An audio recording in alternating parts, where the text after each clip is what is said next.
Bienvenidos a Saber Vivir. A ver cuánto calor hace hoy y cuánta sed vamos a pasar, porque el cuerpo necesita hidratarse, pero con bebidas saludables. Y veremos si lo son la cerveza sin alcohol, los refrescos sin azúcar y el té con hielo, frente a otras bebidas clásicas del verano como el batido y la horchata, tan apetecibles en verano como el mejor de los helados. Y como helados os podéis quedar mirando la etiqueta de ingredientes que lleva cualquier helado industrial, os vamos a proponer la versión Saber Vivir, un helado ligero y nutritivo porque alimenta de verdad. Y no como tantos productos del súper que salen más baratos, no porque estén de oferta, sino porque son sucedáneos, alimentos tramposos, que no son lo que parecen, carne que no es carne, marisco que no es marisco, queso que no es queso y hasta galletas integrales que tampoco lo son, a diferencia de las frutas y de las verduras frescas que sí tienen fibra de verdad. Y eso es un tesoro para nuestra salud porque cuida la microbiota.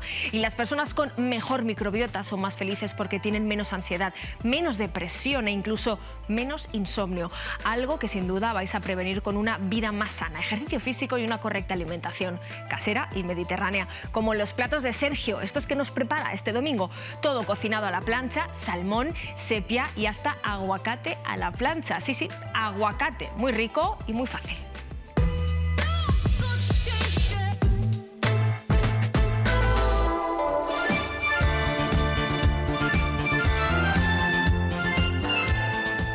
Verduras, carnes o pescados, dentro o fuera de casa. Hoy sacaremos el máximo partido a la plancha o a la barbacoa. Tú eliges, haciendo las elaboraciones más saludables del mundo. Vamos con dos trucos en uno. Por un lado, cómo convertir un trozo de salmón en un aperitivo 10 y disfrutarlo en el jardín. Y cómo conseguir que los pescados ni se nos rompan y que nos queden siempre muy, pero que muy jugosos. Retira la piel del salmón y corta tiras gruesas sin espinas. Corta el puerro separando sus hojas. Hiérvelo 6 minutos y refréscalo en agua fría. Coloca un trozo de pescado salpimentado sobre cada una de las hojas. Enrolla y dora en la plancha por ambos lados. Sella los laterales con sésamo tostado. Para la salsa, mezcla aceite de oliva, salsa teriyaki, miel y pimienta. Bate hasta emulsionar.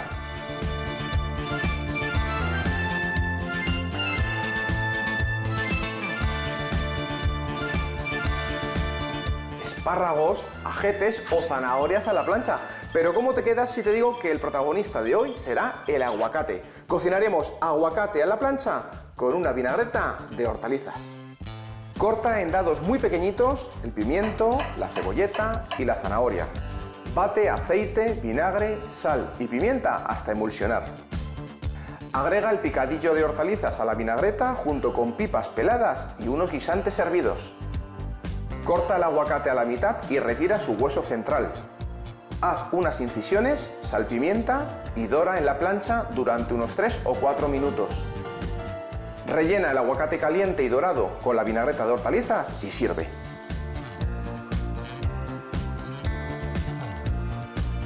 Te contaré todos los secretos para que la sepia siempre nos quede tierna, jugosa y dorada en la plancha, porque a veces se cuece y se endurece. Y no te pierdas la guarnición tan original que acompañará a este plato.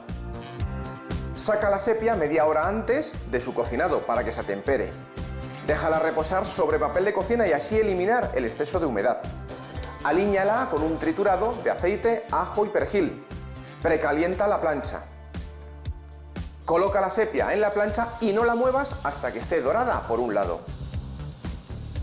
Para la guarnición, forra un molde con puré de patata. En el interior introduce cebolla pochada, una yema de huevo y cubre el molde formando un culán. Hornea a 180 grados durante 8 minutos.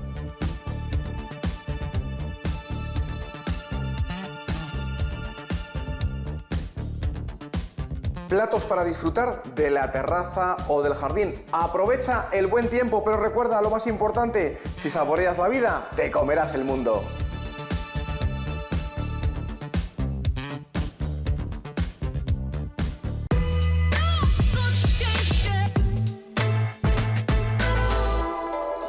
Qué buena pinta tiene el aguacate a la plancha, ¿eh? Fruta con verduras, que es como decir agua con agua, porque todos los vegetales están llenos de agua y con agua se apaga la sed como se apaga la llama del fuego, Beatriz.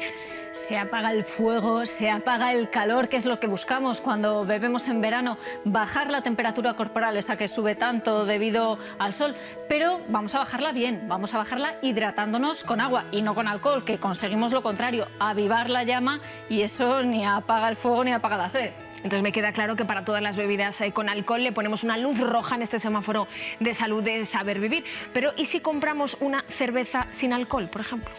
Pues es que sigue siendo cerveza y, Miriam, sigue teniendo alcohol. La cerveza sin alcohol legalmente puede tener hasta 1 grado de volumen alcohólico, así que debería llamarse cerveza con menos alcohol. Y pasa un poco lo mismo con la 00, porque puede tener una pequeña, es verdad que mucho más pequeña, cantidad de alcohol. Se debería llamar cerveza 0,0 algo de alcohol. Esto hay que tenerlo en cuenta para algunos grupos de población. Por ejemplo, mujeres embarazadas, niños o personas que tengan medicación deberían evitarlo completamente. El resto de la población, cuanto menos mejor. Tengamos en cuenta también que a veces cocinamos con vino, con cerveza, y que el alcohol no se evapora en la cocción como pensamos. Una buena parte queda en ese alimento. Tenemos que tenerlo en cuenta. Con todo esto del alcohol, lo que podemos decir es que le sacamos el semáforo rojo, rojo de la conducción y rojo de la salud. ¿Y no cambiaría a luz ámbar de menor prohibición si rebajamos ese alcohol en una clara o en un tinto de verano? Pues no me convences, Miriam, porque seguimos hablando de alcohol y sabemos que cualquier cantidad de alcohol es de riesgo, y además tiene un hándicap añadido, que como estamos rebajando esa cantidad de alcohol, solemos pensar que es más saludable, entra muy bien, bebemos más cantidad, tenemos esa idea, y al final lo que estamos tomando es muchísimas calorías vacías. Primero, las que proceden del alcohol, que no olvidemos que cada gramo de alcohol tiene 7 kilocalorías y en un vaso puede haber bastante cantidad, y además todo lo que no es alcohol también nos aporta kilocalorías. Es lo típico de los cócteles de verano, desde la sangría a la clara con limón. Claro, porque en esta clara con limón lo que no es cerveza es refresco de limón. Lo de refresco lo vamos a poner entre comillas. Sí, lo ponemos entre comillas porque aunque legalmente es verdad que se llama bebida refrescante, tendríamos que llamarlo, para ser descriptivos, bebida azucarada con sabor o aroma a limón. Cada gramo de azúcar son 4 kilocalorías, y en una caña como esta más o menos vamos a tener unos 8 gramos de azúcar. Tenemos calorías del alcohol, las calorías del azúcar, y es que encima el azúcar tiene efectos adversos para la salud, pero es que no calma la sed, sino que tiene el efecto contrario, aviva la sed. Y las bebidas energéticas, así llamadas, también tenemos que mantenerles esa luz roja. Con más motivo que ninguna, luz roja directa a esas bebidas energéticas que ni dan energía ni refrescan, y lo que sí que hacen es ser un excitante de nuestro sistema nervioso central. Mira, en una bebida como esta, en una lata normal, pequeña de estas bebidas, tenemos entre 2 y 3 cafés. Si hablamos de cafeína, el equivalente en cafeína a 2 o 3 cafés. Pero es que estas bebidas se venden también en formatos mucho más grandes, y son formatos habituales que nos bebemos de una sentada, y es el equivalente a 7 cafés. Si hablamos de cafeína, sería el doble de la cantidad máxima de cafeína que las autoridades sanitarias consideran que es seguro tomar de una sola ingesta. Fíjate si estamos jugando ahí con fuego. Y además son realmente peligrosas y son bebidas a evitar por niños y por mujeres embarazadas. Como ves, el semáforo rojo está más que justificado para estas bebidas. Y tanto que sí. Vamos a ver en qué bebidas podemos poner ese semáforo de color ámbar, bebidas típicas del verano que parecen más saludables, no lo son, pero podemos tomar, ¿no?, con precaución y en ocasiones especiales, empezando por ese refresco de cola cero.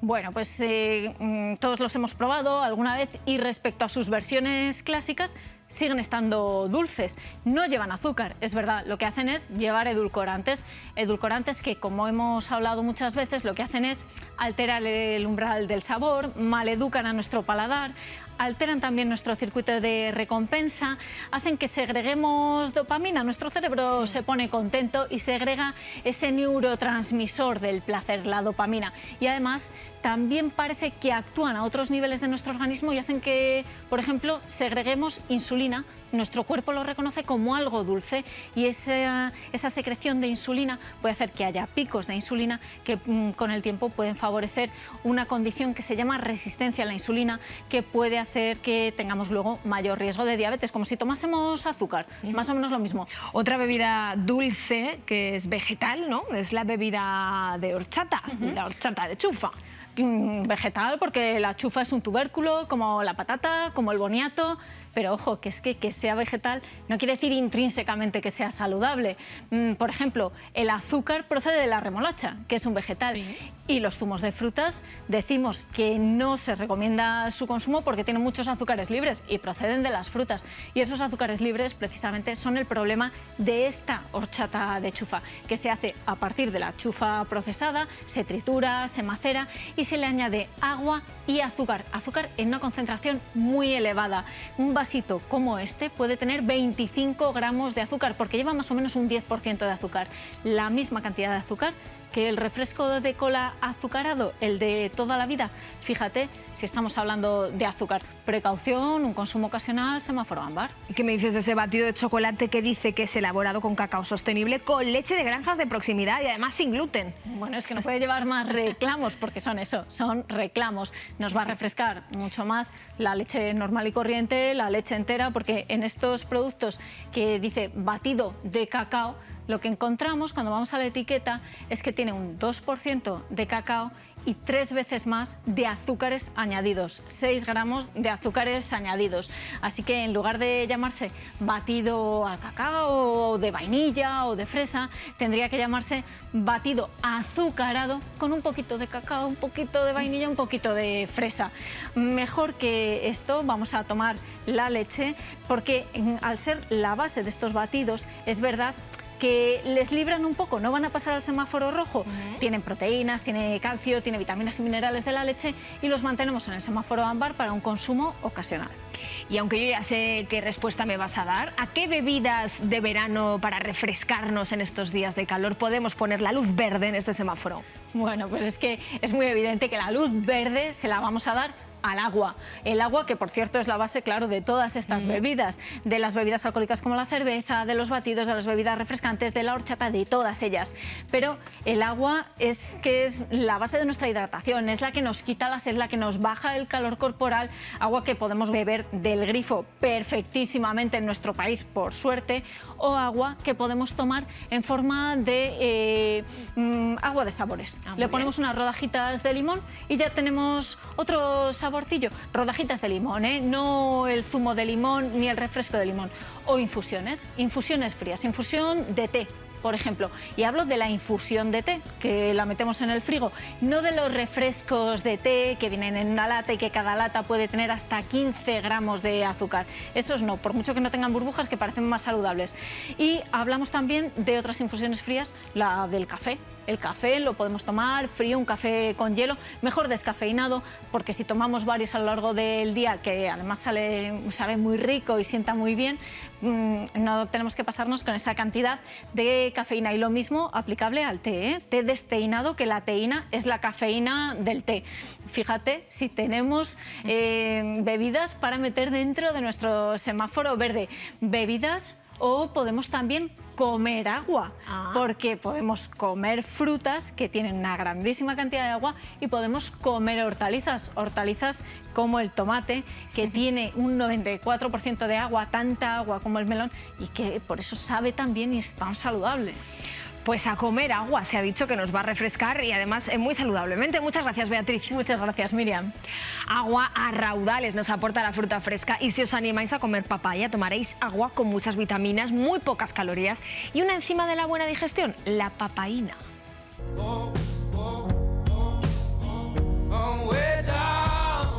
Estamos en una explotación agrícola de cultivo de papayas en invernadero en el norte de la isla de Tenerife. Es un cultivo que se ha empezado a implantar de manera intensiva en Canarias con destino a exportación a la península y Europa. El origen de la papaya es América Central y necesita temperaturas mínimas no muy bajas.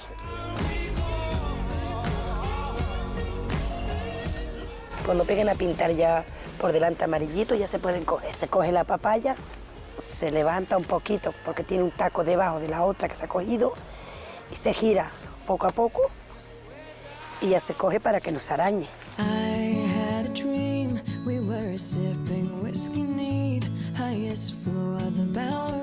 Hemos cogido 500 y pico cajas. El tamaño ideal, pues sobre 1 kilo y pico más o menos. Cuando la papaya es más pequeña, pues te echa sus flores. Quítala del medio y te queda la de los dos laditos. Y luego tiene el periodo de fructificación que empieza a cuajar esas flores y forma lo que llamamos nosotros una barriga.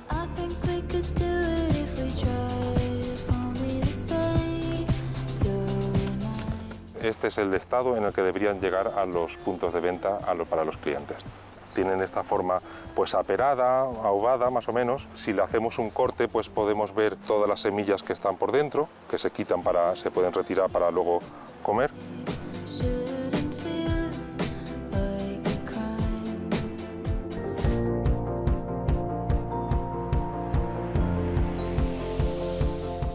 La papaya es una fruta muy rica en agua y con un bajo porcentaje de hidratos de carbono, con lo cual le proporciona pocas kilocalorías. Es muy recomendable para la gente que no tolera bien los cítricos porque es una buena fuente de vitamina C. Y además tiene una enzima que es la papaína, que es una enzima proteolítica que nos ayuda a digerir las proteínas. Entonces sería muy recomendable para tomarlo después de una comida copiosa.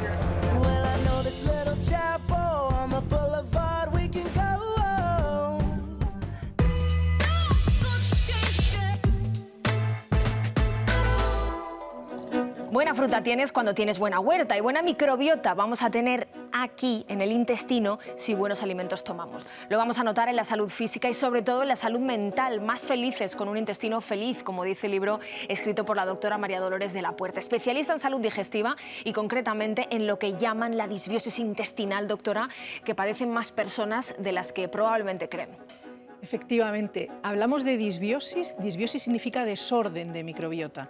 Y la microbiota la construimos con nuestro estilo de vida, qué comemos, cómo es nuestro estrés, cómo manejamos nuestro estrés, cómo dormimos, si tenemos una vida sedentaria o una vida activa. Nuestro estilo de vida construye nuestra microbiota. Y metidos en la forma de vida que tenemos actualmente, es verdad que muchísimas personas tienen la microbiota desordenada, tienen disbiosis. Y con lo importante que es la microbiota en general, que poco conocemos sobre ella. Sabemos que son unos bichitos que están ahí y poco más. Claro, cada vez sabemos más de la microbiota, millones, billones con B de microorganismos en la tripa. Pesan aproximadamente unos 200 gramos, pero tenemos más bichillos en la tripa que células en todo el cuerpo. Si los pusiéramos en fila, darían la vuelta al mundo 2 veces y media. Se podría decir que cada uno tiene la suya propia, que es como tu huella dactilar. Absolutamente, como cada uno tiene una microbiota diferente. Sí que es verdad que hay bacterias más importantes que se comparten, pero el batallón de microbiota, los millones de microorganismos, cada uno tiene la suya. ¿Y por qué tenemos que llevarnos bien con ella? Porque la microbiota es salud, salud con mayúsculas. Nos ayuda a detoxificar, nos ayuda a hacer la digestión, en el sistema inmunitario nos ayuda a defendernos, entrena al sistema inmunitario también para que el propio sistema inmunitario actúe de defensa y la parte del eje intestino-cerebro. Nos ayuda a comunicar el cerebro con el intestino y nos ayuda a producir neurotransmisores. Las palabras del sistema nervioso, la serotonina, la hormona de la felicidad, se produce el 90% en la tripa, en el intestino.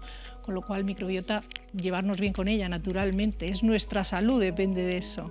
Entonces la microbiota sería como una fábrica de la felicidad. Si cuidamos esas bacterias, nos lo agradecen produciendo tranquilidad y si no, van a producir malestar.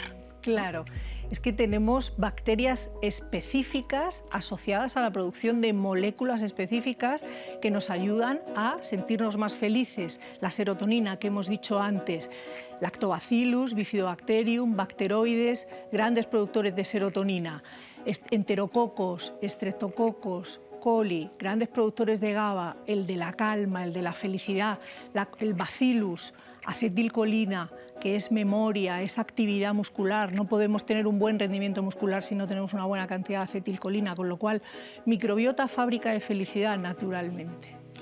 Tan importante es que una parte del microbioma es denominado psicobioma. Y a los probióticos, como al yogur natural, les denomináis psicobióticos. Claro, la parte de la microbiota que tiene esa actividad neuroactiva, que tiene la facilidad para producir estas moléculas, esa parte de la microbiota se llama psicobioma. Y entonces todo lo que favorezca la actividad de esa parte de la microbiota, como por ejemplo los alimentos fermentados, pues podemos hablar de ellos como psicobióticos. Alimentos fermentados, el yogur y muchos más. Antes has mencionado un término, GABA. ¿Qué es exactamente y cómo podemos conseguirlo? El GABA es el ácido gamma aminobutírico, lo que nos genera paz, lo que nos da calma, ¿vale? Esa sensación de bienestar. ¿Cómo lo conseguimos? Alimentos fermentados, los normales y corrientes, yogur, cuajada, kéfir, queso fresco, chucrut, kombucha, ya un poco más raros, el sakai, tempeh, miso, pero alimentos fermentados favorecen el crecimiento de bacterias que favorecen la producción de GABA, de serotonina, de esas moléculas que estamos diciendo. ¿Y la fibra? ¿A nuestra microbiota le gusta la fibra? A nuestra microbiota le encanta la fibra. Piensa que nuestro cuerpo no es capaz de digerir la fibra. No tenemos rendimiento enzimático capaz de digerir la fibra que comemos con la alimentación. Son nuestras bacterias las que nos ayudan a hacer la digestión de esa fibra, con lo cual alimentamos a nuestras bacterias tomando fibra. Es el sustrato nutricional importantísimo. ¿Y cuál es la fibra favorita? El almidón resistente es la fibra favorita de nuestra microbiota. El almidón resistente es un carbohidrato de cadena muy larga que lo encontramos alimentos fáciles, los tubérculos, patata, boniato, yuca, cocinados, dejados enfriar y tomados al día siguiente, atemperados sin volver a calentar, el arroz de grano largo, el plátano no muy maduro, la avena, las legumbres, son grandes aportes de almidón resistente. Ya sabemos qué comer, pero ¿cuántas veces al día debemos comer? Hay quien come 5 veces al día y hay quien se ha aficionado, y no sé si con razón, al ayuno intermitente. Con razón. El ayuno intermitente es un gran aliado para la microbiota. La microbiota, hemos dicho, contribuye a hacer la digestión de los alimentos, con lo cual cada vez que comemos tiene que estar trabajando para nosotros. Si comemos 5 veces al día, la tenemos obligándola a trabajar 5 veces al día. Dejémosla tranquila. La microbiota, cuando no tiene que estar trabajando para nosotros, es cuando activa los recursos propios que tiene para recuperarse, para estabilizar el ecosistema. Y el ejercicio físico es aquí también importante. Claro, hay mucha bibliografía en torno a la asociación de una microbiota buena en paciente con actividad física y una microbiota no tan buena asociada solo al sedentarismo. ¿Vale? Entonces, hagamos ejercicio adaptado a la edad, a la capacidad física, a las circunstancias de enfermedad, pero movamos. Pues a levantarse del sofá y a calzarse la zapatilla por el bien de nuestra microbiota. Muchísimas gracias, doctora. Muchísimas gracias. Cuidemos nuestra microbiota, ella cuidará de nosotros. Ejercicio para cuidar la microbiota y con este calor, pues fresquitos dentro del agua, que sienta muchísimo mejor. Y ya veréis cómo le sienta también a vuestros músculos, de las piernas a la espalda y el abdomen, pasando por el corazón, que es el músculo que nunca descansa. Por eso hay que cuidarlo más, como nos enseña la fisio de Saber Vivir. Adelante, Pilar.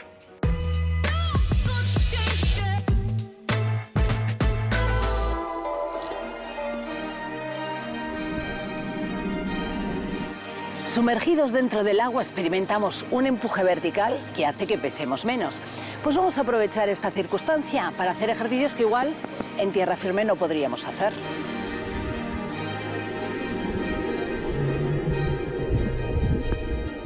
Comenzamos saltando. Abrimos piernas a los lados, cruzamos una por delante, volvemos a abrir, cruzamos por detrás y así sucesivamente hasta por lo menos un minutito. Aprovechando que estamos dentro del agua, saltamos y aumentamos esa frecuencia cardíaca. ¡Vamos allá!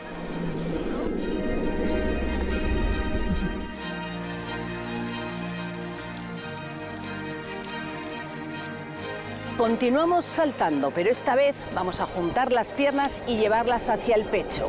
Las bajamos y las apoyamos y luego las volvemos a subir. Más o menos 1 minuto, 2 minutos. Y aquí, como veréis, trabajamos bastante bien nuestra zona abdominal.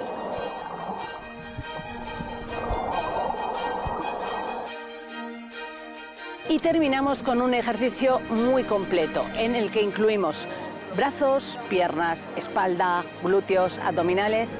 No es muy estético visualmente, pero sí es muy efectivo funcionalmente. Y es mantenernos a flote, verticalmente, bateando los brazos y los pies, lo más vertical que seamos capaces, por lo menos 1 minuto.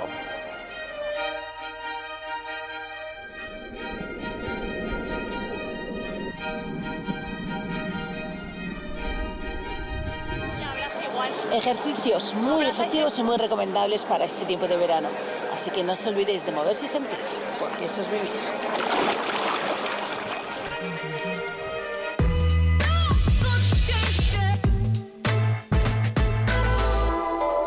Y después de quemar tanta energía, toca reponer fuerzas, pero no comiendo cualquier cosa, sino buenos alimentos nutritivos y saludables. Y si encima tienen buen precio y nos salen más baratos, a por ello nos vamos, Andrea. Pero cuidado, Miriam, con ese primer impulso de comprarlo solo porque sea más barato. Porque si es un alimento de verdad, que está de temporada o que está en oferta, nos lo llevamos a la cesta de la compra. Pero si es más barato porque es un sucedáneo, es decir, un impostor que no es lo que realmente parece, pues no nos va a valer la pena. No, vamos a desenmascarar hoy en Saber Vivir a esos impostores, empezando por las salchichas, las típicas de Frankfurt. Sí, esas salchichas que pensamos que son de carne de cerdo, como puedes comprobar, en ningún sitio pone salchichas de cerdo o salchichas de carne de cerdo. Comúnmente la llamamos salchicha Frankfurt. Y es porque es cierto que llevan cerdo, pero en muy poquita cantidad, no más de 1/3 de la salchicha. Realmente son una emulsión cárnica que tienen cerdo, pero mezclado con el relleno de harinas, almidones, agua, proteína vegetal, pues para abaratar costes. Entonces realmente no va a ser una alternativa saludable. De hecho, podemos tener un chivatazo que nos va a hablar de su calidad, que es mirar la proteína.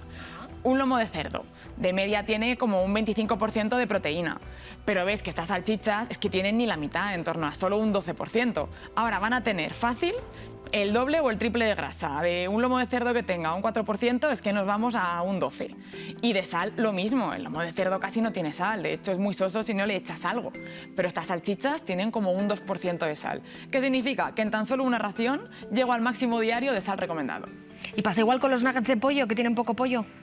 Pasa exactamente lo mismo. Y es que de nuevo vas a ver que no pone nuggets de carne de pollo. Si vemos la letra pequeña te pone preparado a base de pollo. Porque van a tener pollo, sí, pero va a ser un ingrediente más entre el montón. Si vemos la lista de ingredientes, el primer ingrediente va a ser casi siempre agua para dar volumen.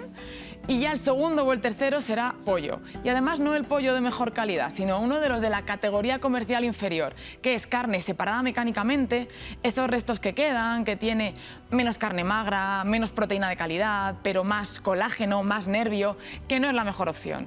Y por supuesto, otra vez mezclado con harina, con almidón, para dar relleno y consistencia. Y además a esto le sumamos la cobertura que tiene, que es lo que llama el fabricante, pero que es el rebozado de toda la vida, que es otra vez más harina refinada, más aceite refinado normalmente de girasol, con lo cual al final tenemos que el nugget de pollo lleva más harina que pollo. Pues sí, un impostor. ¿Y el palito de surimi también lo es? También lo es porque la gente lo consume pensando que está tomando marisco, pero muy lejos de la realidad. Para empezar, no lleva nada de marisco. Es una pasta en la que la proteína viene del pescado. Ahora, pescado no va a tener más de un 40% de su composición como mucho. Y se mezcla con proteínas vegetales, con clara de huevo, con almidón que puede venir del trigo, del maíz, del guisante, dando esa textura, ¿no?, de palito. Pero de marisco como mucho va a tener aromas, como aroma de cangrejo, o el color, porque añadan colorante o pimentón, que nos da ese color anaranjado que te recuerda a la carne de cangrejo o a las colas de langostino, pero que no tienen. Y de nuevo lo podemos comprobar yendo a mirar otra vez al chivato, que es la proteína, que si la carne de cangrejo o langostinos tienen un 20-25% de proteína, es que un palito de mar no va a tener más de un 7%. ¿Y las gulas? ¿Qué pasa con las gulas? Que claramente no son angulas, que son mucho más caras. Evidentemente no son angulas porque las crías de anguila valen muchísimo más caras, son mucho más exclusivas y nunca lo vamos a encontrar a ese precio. Es que de hecho las gulas es prácticamente lo mismo que los palitos de surimi, pescado mezclado con harina y demás, pero con aditivos distintos para que tengan aromas diferentes y también un color diferente. Ese color grisáceo que tienen de la tinta del calamar o de pulpo. Pero que de nuevo no van a ser una buena opción. Más sucedáneos que se consumen mucho en verano con la comida rápida, el queso fundido. y normalmente no van a tener queso. Tú vas a ver en el cartel que te pone pizza, burger, sándwich, pero no va a poner la palabra queso. Como mucho tendrás una imagen que aluda al queso para que tú creas que lo lleva. Ahora, nos vamos de nuevo a la lista de ingredientes. Si lleva queso va a ser la minoría. Va a tener sobre todo una mezcla de grasas lácteas, mantequilla, nata, con almidón modificado y sobre todo con sales de fundido como el citrato sódico, para que te dé ese aspecto a queso fundido que está tan rico. Y muchísima sal. Si un queso tierno de por sí tiene sal, pues aquí vamos a tener el doble o triple de sal, el doble o triple de grasa, pero de nuevo es que menos de la mitad de proteína. Es que bajamos de un 25% que tenga un queso tierno a de nuevo la mitad o menos de la mitad otra vez. Pues estas pistas que nos estás dando nos van a venir muy bien, pero claro, hay veces que podemos confundirnos porque en el paquete pone lo que es exactamente ese alimento. Quiero decir, si pone galletas integrales, tenemos que pensar que son integrales, ¿no? Y no tiene por qué. El único alimento que si pone que es integral por legislación lo es de verdad es el pan. Que si es pan integral es que 100% lleva solo harina integral. Ahora, con las galletas, con la bollería y con todo lo demás, no tiene por qué. De hecho, muchas veces es harina blanca o refinada, que le añaden salvado de trigo o cualquier otra fibra, hasta una cantidad mínima para que legalmente sí que puedan poner la palabra integral. También te digo que si son galletas que de verdad tienen harina integral, tampoco van a ser mejor opción ni más saludables, porque una pequeña parte de la galleta va a ser harina, otra buena parte azúcar o azúcar con todos sus nombres, jarabe de glucosa, jarabe de fructosa o cualquier endulzante, y grasas refinadas, baratitas, como el girasol, con lo cual no van a ser mejor integrales o no. Pues si dulces nos parecen las galletas, sean integrales o no lo sean, dulce también es el néctar de naranja, que a veces gusta incluso más que el zumo de naranja. Puede gustar más y ser más barato porque tiene bastante menos zumo. Es que de hecho de todos los zumos envasados del supermercado, el que ponga la palabra néctar es el que es de peor calidad, porque es el único que por legislación le pueden añadir azúcar o edulcorantes y el que menos cantidad de zumo tiene. Es que de hecho lo que lleva es concentrado de una fruta, en este caso concentrado de naranja, que lo reconstituyen añadiéndole agua. De hecho, como tiene tanta agua, por eso es mucho más barato y luego ya lo endulzan. O sea, nada que ver con comerte una fruta entera. Y ya que hablamos de azúcar, ¿es verdad que hay veces que el azúcar moreno que nos venden como tal no es moreno ni es nada? Y es verdad, y es que el azúcar moreno no es más que azúcar blanco, pero que se le añade melaza, que es cierto que la melaza es un componente natural del azúcar sin refinar, pero al añadírselo le da esa coloración marrón. Y también es verdad que la melaza sí que tiene nutrientes, pero es que tiene una cantidad tan pequeña que no te merece la pena tomar azúcar moreno para tomar esos mínimos nutrientes que va a tener la melaza.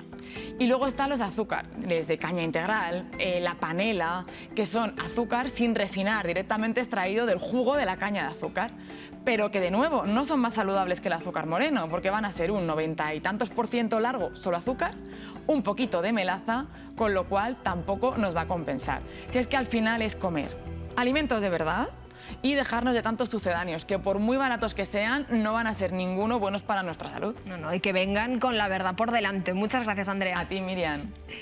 Alimentos de verdad para recetas de verdad, como estos huevos rellenos que ahora mismo nos cocina la mamá María Marín.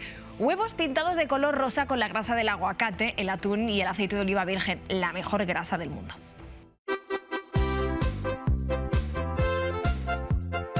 Hoy vamos a hacer unos huevos pues de toda la vida, huevos rellenos. Ahora que empieza el calorcito es cuando más apetecen, pero los vamos a hacer especialmente diferentes y saludables. Les vamos a dar un ligero toque rosa gracias a este caldo de la remolacha. Nuestra mayonesa no va a ser la tradicional, sino que vamos a hacer una mayonesa con aguacate, que se hace con solo 2 cucharadas de aceite de oliva virgen extra y el zumo de medio limón. Vamos a darle sabor con una pizquitina de sal y pimienta.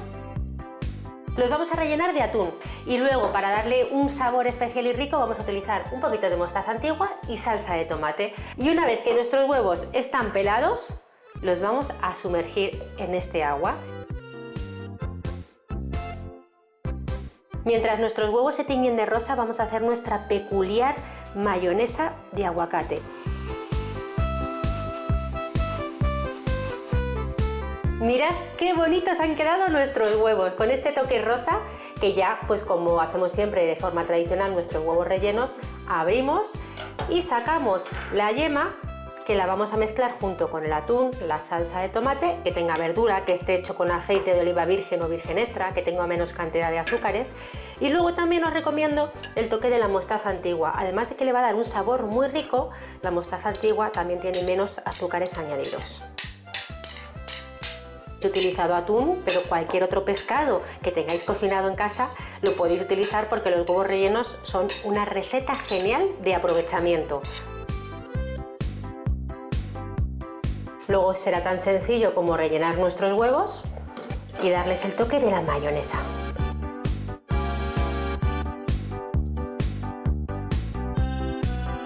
Hemos sido tan generosos que se nos tumban los huevos. Ahora le ponemos un poquito de orden y, como os decía, simplemente el toque final con el amarillito de la yema, que la rallamos por encima y quedan así de bonitos y sugerentes. Como veis, una receta muy fácil de hacer, pero muy original y sobre todo muy saludable. Ahora solo queda disfrutarlos.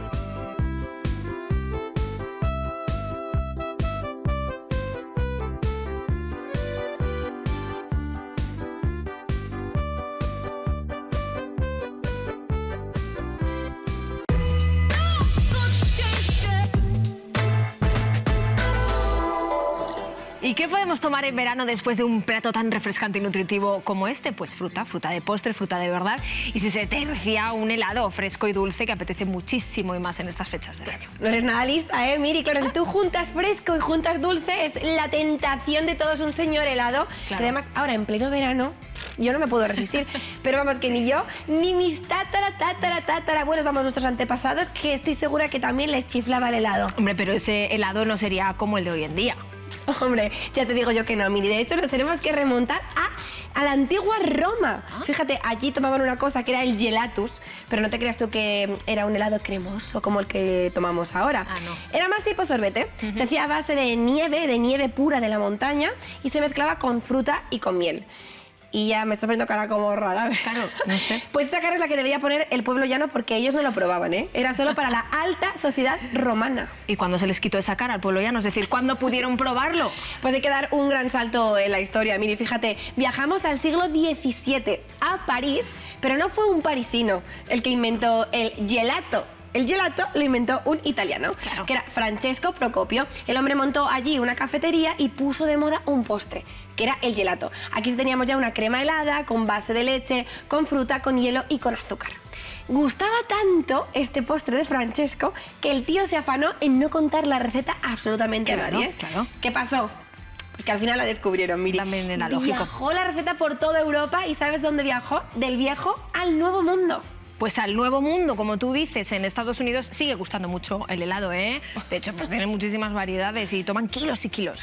Y me dirás, eso tiene toda la razón del mundo, aunque vino de aquí, ¿no? Del viejo mundo. Lo que sucedió allí en Estados Unidos es que se innovó muchísimo con el helado. Hay un montón de sabores, de formas, de colores. Y de hecho, en Ohio fue donde se le puso el palito al helado, para no comerlo con las manos. Comerlo así con la mano, pero no directamente manchar, ¿no? ¿El cucurucho? Y el cucurucho, pues también casi a la par en Luisiana. Anda. El cucurucho con la bola de helado. ¿Qué pasó? A mí esto me encanta.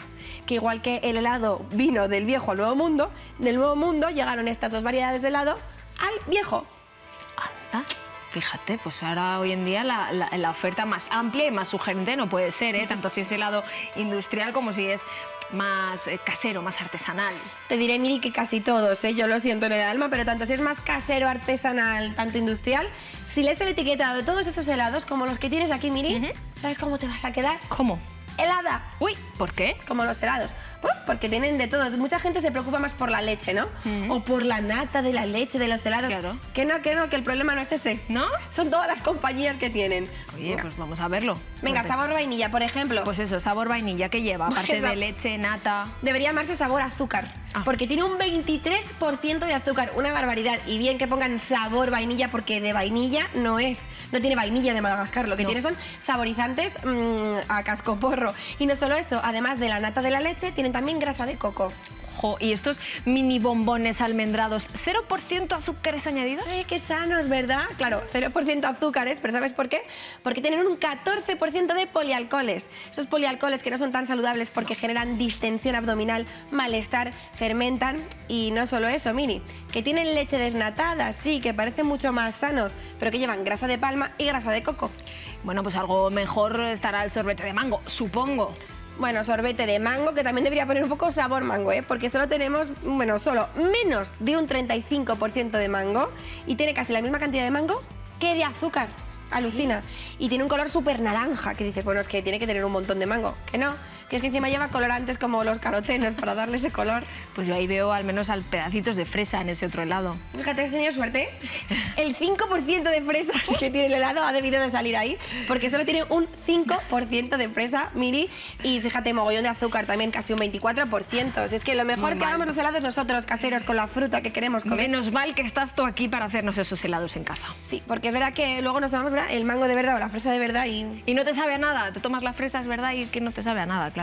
Vamos a hacer una cosa, vamos a acostumbrar al paladar al sabor natural de los alimentos con los helados que te traigo hoy. Maravilloso. ¿Y qué llevan? Tengo por aquí un helado de plátano y cacao que parece literalmente un helado de chocolate. O sea, sí, ¿solo lleva eso, plátano y cacao? Que yo quiero comer fruta en verano, pues me lo hago en forma de helado, ¿no? Bea hablaba de comer agua, pues aquí comemos agua y comemos fruta. ¿Por qué, Miri? Porque tenemos simplemente plátanos congelados. El típico plátano que se está poniendo el pobre ahí pochillo y vamos a tirarlo a bolsita de congelación y al congelador. Cogemos el plátano congelado, lo trituramos muy bien y lo trituramos con cacao puro. O sea, tenemos lo mejor del cacao y lo mejor de la fruta hasta tener esta textura. De verdad, tal cual, súper sencillo. Me dejas sin palabras, helada, como tú dices. ¿Y ese otro? Pues la cheesecake, que nos gusta a todos tanto, ¿verdad? La mítica por supuesto. Tarta de queso. Bueno, pues hemos utilizado como base, en este caso, otra fruta, que son las fresas. Frutos rojos congelados también y nada, los trituramos muy bien, en este caso con queso crema. Lo tenemos. Si queremos darle un poquito más de sabor, podemos utilizar aroma de vainilla, pero no es necesario. Importante, un buen robot de cocina, fruta siempre en el congelador en verano y hacer los helados de todas las formas y colores. Con el mango congelado también se hacen unos helados deliciosos. Esta vez sí, Marta, te lo prometo. Lo voy a hacer y os animo a todos a que lo hagáis en casa. A todos vosotros, además, es que podéis hacerlo cada domingo, cada receta. Todos los consejos los tenéis ahí en RTV Play, las redes sociales de Saber Vivir. Muchísimas gracias, Marta. Y mucho gusto, porque gustan de verdad. Pues ¿sabes lo que te va a gustar de verdad? ¿Qué? Bueno, lo que te traigo el próximo domingo, ¿no? Mariscos, cefalópodos, que si pulpo, que si sepia, que si calamar. Bueno, me chifla las recetas que podemos hacer con estos productazos. Pero ojo, vamos a tener que contar, Hay que tener matemáticas. Hombre, mira, aquí hay patas, que si 8 el pulpo, que si la sepia, que... Bueno, pues no pasa nada, si hay que contar, si hay que contarse, cuenta. Seguro que nos sale un plato de 10 sano y rico como todo lo que tú preparas. Que sin sabor la comida no se disfruta y sabor desde luego no le falta a la cocina egipcia. No por la sal, sino por las especias. Especias como el comino y sobre todo el cilantro. Cilantro en sopas, cilantro en guisos. Vamos, mucho cilantro, que es el secreto de su sabor.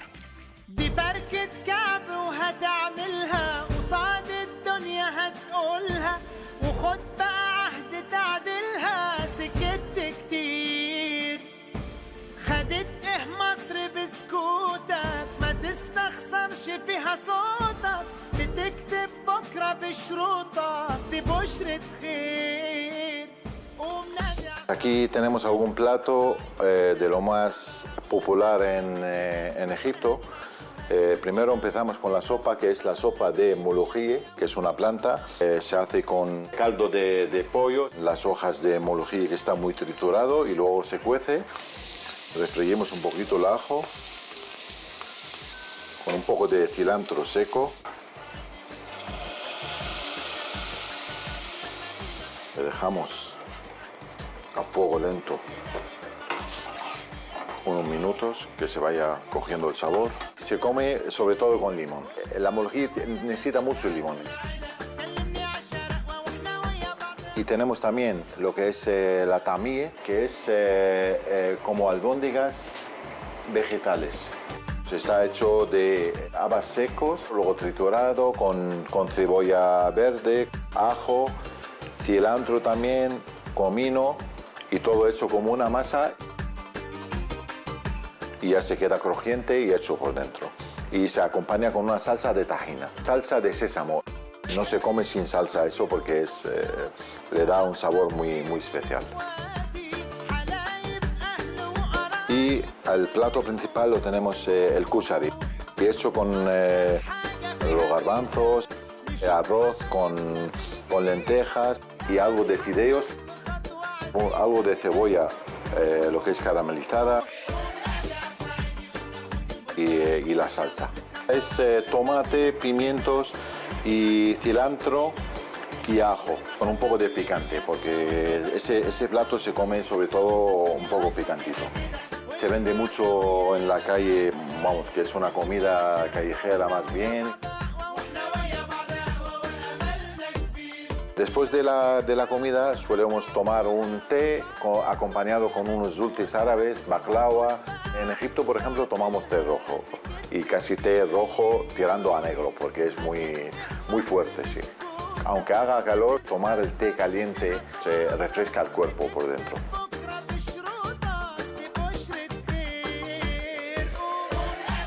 Shukran, sahten o ma salama. Gracias, buen provecho y hasta luego.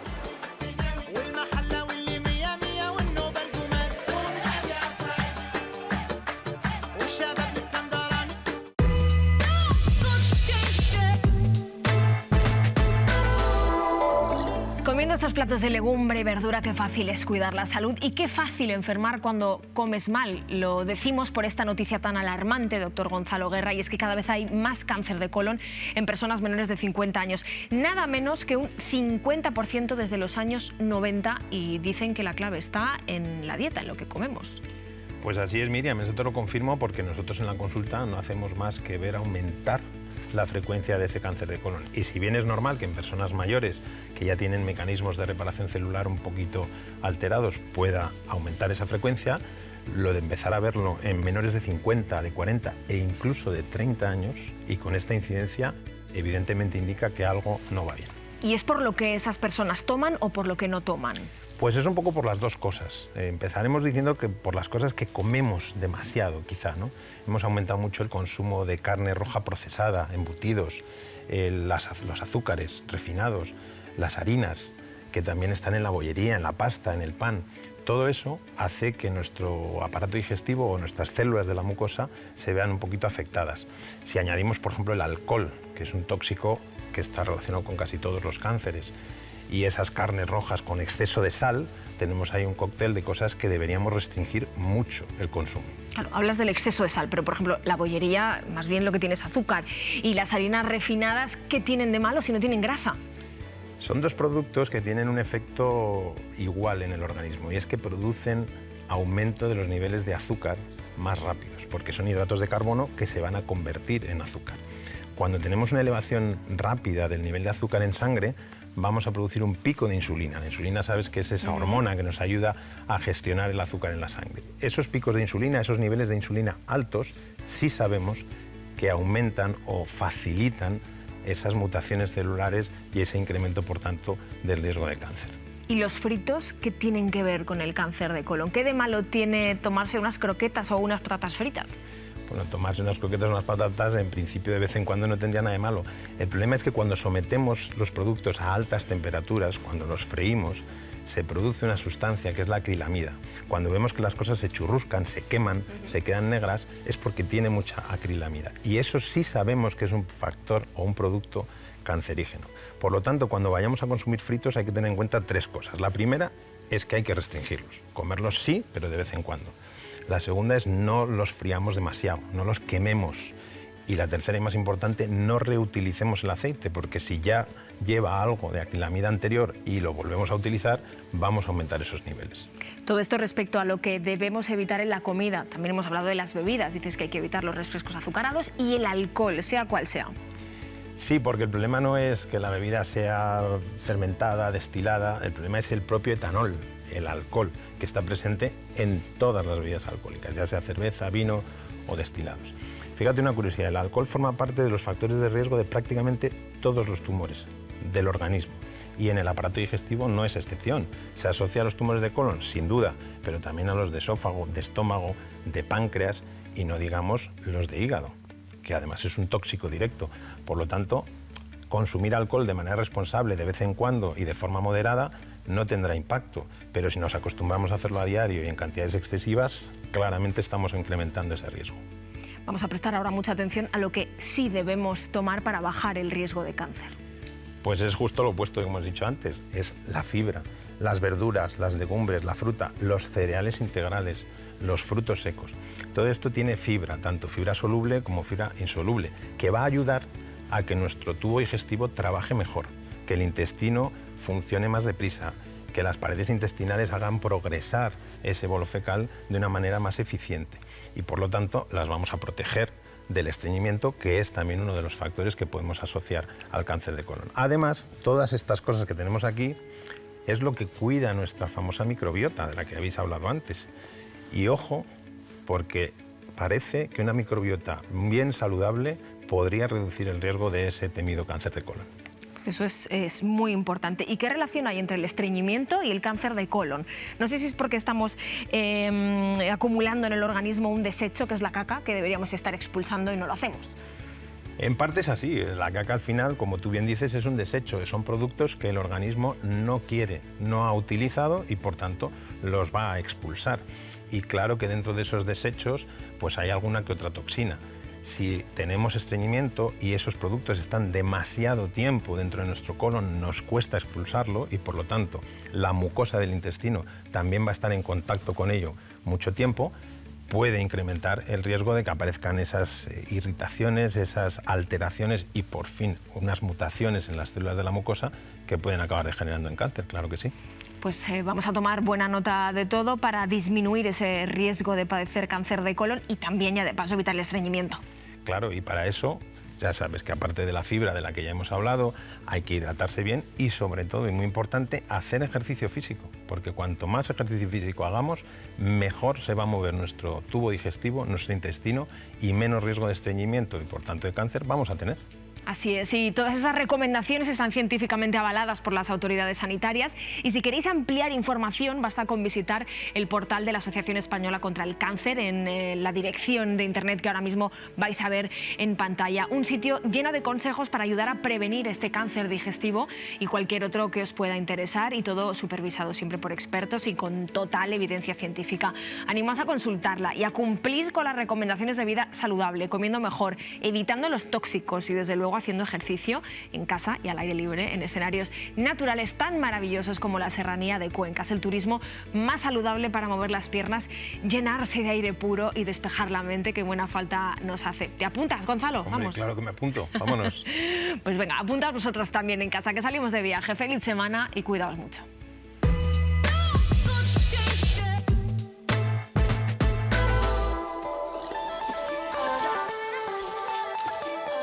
Y bienvenidos a Villalba de la Sierra. Estamos aquí en el Parque Natural de la Serranía de Cuenca y aquí vamos a comenzar nuestro día realizando una ruta de senderismo, una vía ferrata y en esta mochila tenemos todo lo que necesitamos para esta ruta.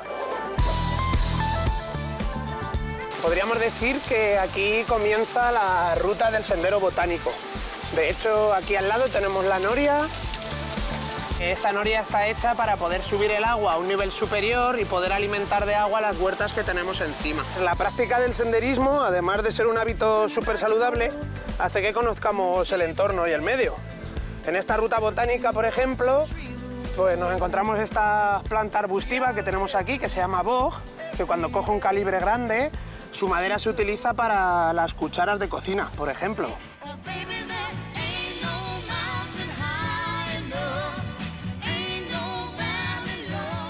Hombre, Víctor, ¿qué tal, Dani? ¿Qué tal? Aquí entrenando como todos los días. Tú ya sabes que esto para el trail running es de lo mejorcito. Hombre, estamos en un sitio que es especial para esto, ¿verdad? Espectacular, la verdad. Venga, que sí. No te molestamos. Venga, que vaya bien la ruta. Hasta luego. ¿Por qué la vía ferrata está tan de moda? Pues al final una actividad que te permite unificar naturaleza, senderismo y capacidades como la coordinación y la fuerza hace que no tengamos ningún límite de edades para poder hacerlo y sean muchos los públicos que recibimos. Así que si quieres, empezamos.